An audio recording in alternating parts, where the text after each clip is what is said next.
Scotty had a $2,400 day and recently almost got to $10,000 in a single month using what I call the PAC method, or premium artist conversion method. And in the next 20 minutes, you're gonna know exactly why producers stay stuck under $10,000 a month, even with a prominent YouTube channel or following online. Then I'm gonna show you the PAC method step by step so that you can walk away from this video knowing exactly what you need to do to scale to $10,000 a month. And if you don't know who I am already, my name is Kobe and I won one of these the beginning of last year. I'm a platinum selling producer and I've been full-time for 6 years now, but I'm more proud of the fact that I've helped dozens of producers add $1,000 a week to their income using this PAC method without burning out on their YouTube channel. And before we hop in, if you have a lot of people reaching out from your YouTube channel, wanting exclusives and customs, but when you tell them the price, they end up ghosting you, I put together a free resource that you can access that's going to help you to overcome those scenarios and get those artists in position to actually pay you. So if you're missing out on thousands of dollars because you're being ghosted, simply DM me the word freebie on Instagram at Kobe Sample Source, and I'll send you the free resource over. So message me freebie on Instagram at Kobe Sample Source. Now let's hop into the video. So to understand how Scotty got to $10,000 a month, first we have to understand the problem. And so the main issue was that we were running the wrong model. And so the model that we were running was called the Waltrepreneur method. And that's taken from the word Walmart. And what this means is that we're doing something called low ticket, which means anything $30 to $100. And we're multiplying that by high volume. And so you're probably doing this right now on your YouTube channel where you're getting 20, 50, 100 sales a month, low ticket, and it's giving you very sustainable, consistent income. The problem is that when you go and multiply this to other channels, what happens is you now have one channel that's doing low ticket, high volume. Now you have a lot of other channels you're putting time into that are not getting any sales at all or getting very few sales. So you're doing 4, 5 times the work in some cases, and you're only getting a few hundred extra dollars a month. And so this is not sustainable, and it's not going to scale you to $10,000 a month. What we did instead is what I call the entrepreneur method. And so this is basically the Waltrepreneur model flipped on its head. And so what we do instead of low ticket, high volume is we do high ticket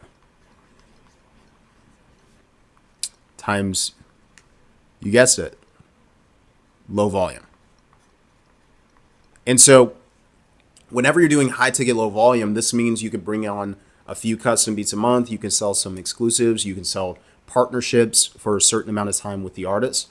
And what you want to do with these is sell them at $1,000 or more, like what Scotty did. And so that was one of the issues that we had as well, is that other than the model, what we were doing is we had content that was going well for us, but instead of moving that onto a call, what we were doing is pushing them to a site. So we would go content to a site, and then we would just cross our fingers and pray that they actually are going to purchase our beats. And this was doing okay, but it really was not leveraging well what we could from our audience, because again, not every artist wants to purchase low ticket. Some of them have specific wants, specific needs, and they want to work with you specifically to solve their problem. And so instead of going from content to the site and just hoping and praying that they would buy, what we did instead down here is we went content and we moved it to DMs, sent them a few DMs, and then got them onto a call. And the reason is because when people make bigger decisions, the calls help because you can explain exactly what it is they're getting. You can dive deeper on the problems they're running into and start catering and customizing a solution specifically for them where they feel more cared about and they're willing to shell out their hard-earned resources for.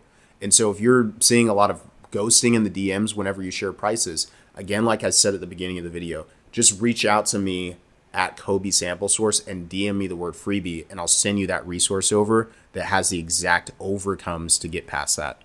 So that's what we switched over to. And then we got 3 sales in a day for 1,000 or more. Another day where we got 3 sales in a day to 1,000 or more. And we even had a $5,000 day as well.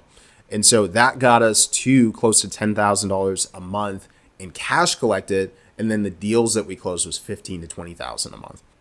So now that you understand the problems that Scotty was going through, now let me run you through the exact pack method start to finish. And so this is exactly what we implemented with Scotty. So number one, what we did for lead generation is we posted a story.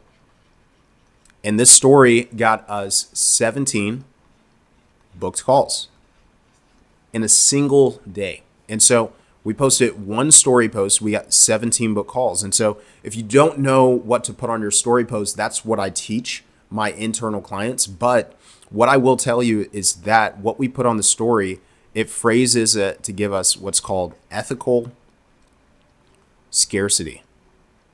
And so if you don't know what scarcity is, it means that things are more valued when there's less of them. And what we like to do is figure out what our income goal is and how many artists will we need to work with per month to get there. And then that becomes our ethical scarcity, because if we go past that amount, then it would be unethical. If we get lower than that amount, then it means we need to readjust our goals or readjust our pricing structure. So if we're charging $1,000 or more and we're trying to get to $10,000 a month, we probably want to average $2,000 a week or more, and because we got thousands a month coming in from our YouTube channel as well. So let's say we need to sell $2,000 a week. We might work with 4 artists a month and charge them $2,000 each. So if we do it that way and we get 17 book calls, it's very, very feasible that we get there. And we actually got more than $10,000 in deals that month. We got well over $15,000 in deals. So that's what we want to implement on the story.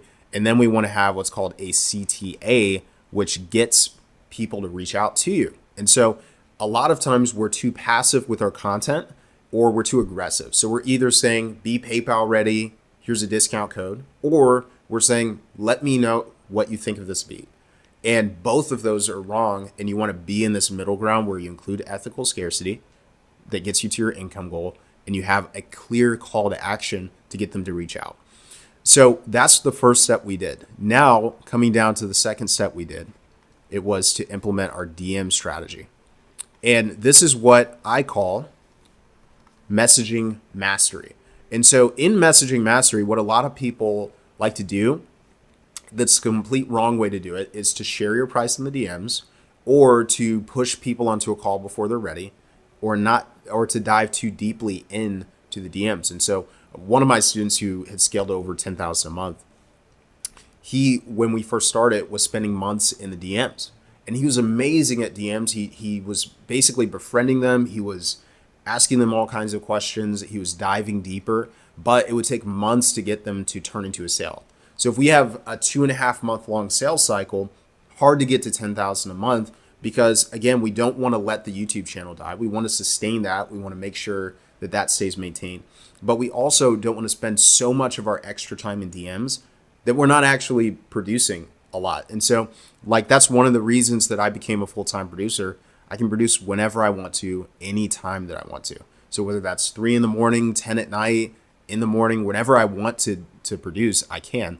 But if you're spending all your time in DMs, that's not going to happen. And so what we moved from is, instead of doing that, we had a very clear method. And so we just asked them what their plan is for the year, what kind of sound they're looking for, are they open to help to getting that sound, and then we ask them to get onto a call with us. And so there's obviously more to it, but this is the 4-step plan to get them on the call. So in 4 to 5 messages, they can be positioned to get onto a call without even knowing our price, and they're going to fill out an application. And so we do the DM, plus third step is the application.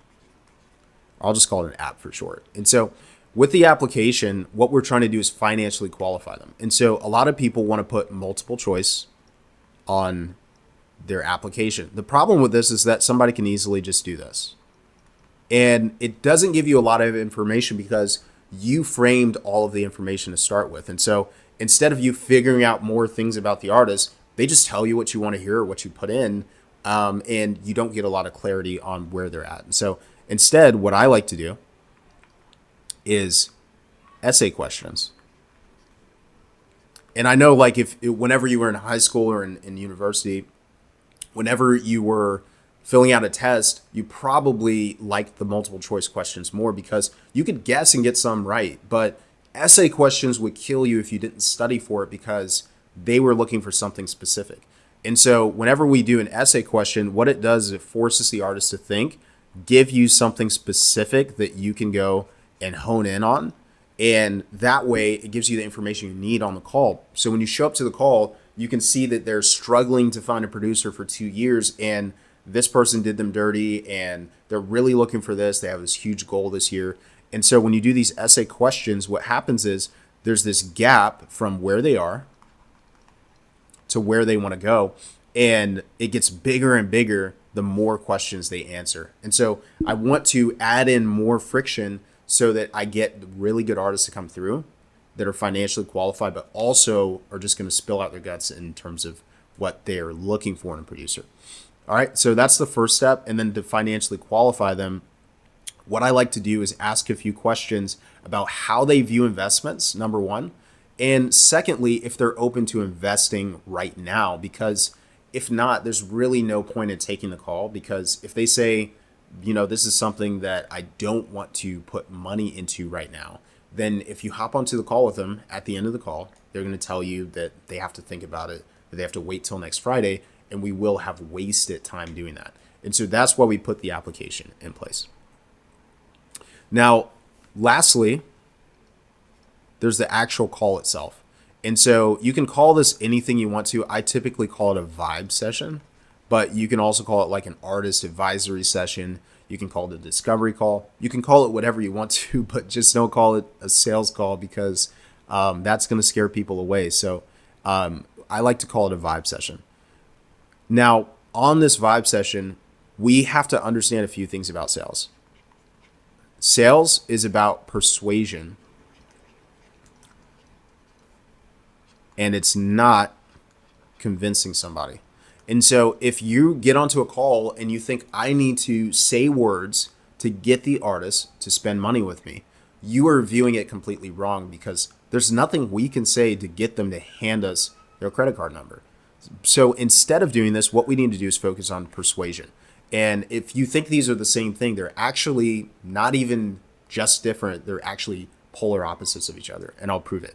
So convincing somebody is trying to get them to make a decision that you want them to make for your reasons.